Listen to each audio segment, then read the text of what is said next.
একটু রোদ হয়ে গেলে 8টা-9টার দিকে আর দাঁড়ানো যায় না, অতিরিক্ত তাপমাত্রা। আমাদের খুব কষ্ট হয়, কাজকাম করতে পারিনি, বাজার সদাই হয় না, কিছু কিনতে গেলে দাম বেশি, গাড়ির মাল দাম বেশি, গাড়ি লোকজন উঠছে না, আমরা খুব কষ্টের দিন কাটাচ্ছি আর কি। ভাড়া বইতে কম, কী করবো, গরিব মানুষের শান্তি নেই, না বেড়াতে তো হচ্ছে না, অভাবের মধ্যে আছি, ভাড়া বইতে একদম কম, আর গরমে বেশিরভাগ অসুস্থ হয়ে যাচ্ছে।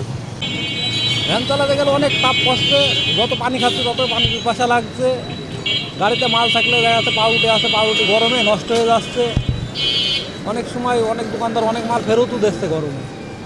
এই তাপমাত্রায় এই যে পরের মাথা দেখছেন, এই যে পানগুলো পুড়ে যাচ্ছে, মাথা নষ্ট হয়ে যাচ্ছে।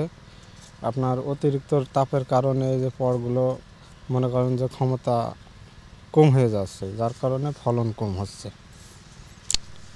আরও এই তাপমাত্রা এভাবে চলতে থাকলে ক্ষেতগুলো নষ্ট হয়ে যাবে, থাকবে না।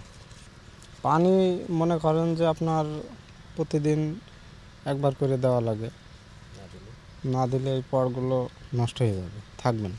এগুলো মনে করেন যে লতা পাতার ক্ষেত তো খুব নরম সূক্ষ্ম জিনিস, তো এই মনে করেন প্রত্যেক দিন একবার করে পানি দেওয়ার পরেও দেখেন যে রোদ পড়ছে দেখছেন, এগুলো সব মাথা কেমন নরম হয়ে যাচ্ছে, যার কারণে মাথাগুলো কালো হয়ে যাচ্ছে, পরচিকন হয়ে যাচ্ছে, মোটা পান ধরছে না, বাড়ছে না, বড় যে দাঁড়িয়ে আছে, যে কারণে চাষিরা পান ভাঙতে পারছে না, এক কথায় বেচাকেনা কম।